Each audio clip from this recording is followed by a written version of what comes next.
estaría en desacuerdo porque, digamos, es en las grandes ciudades y especialmente en las pequeñas donde la corrupción y el clientelismo imperan. Nosotros pudimos perfectamente en Bogotá haber hecho una muy buena labor con 3 años que hicimos en los 2 gobiernos de Mocus. Lo que es fundamental es construir sobre lo construido y reformar el sistema de planeación participativa y presupuesto participativo. Es decir, es muy fácil si usted tiene fortalecidos esos mecanismos, hacer un proceso de implementación muy rápido.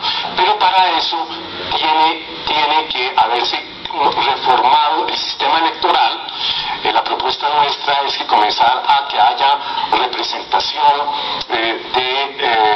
por territorios unipersonales, de tal manera que el sistema representativo se pueda unir con el sistema participativo y de esa manera se hagan explícitos los recursos.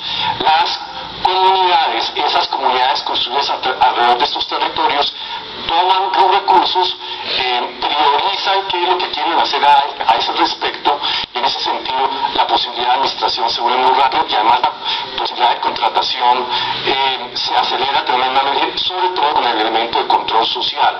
Entonces hacerlo, digamos, en 4 años es muy posible, además porque usted ha contratado el tema hacia el plan, hacia el futuro, y existe un nivel de redundancia en la ciudadanía, que es la que termina sabiendo qué es lo que se quiere hacer en el próximo gobierno.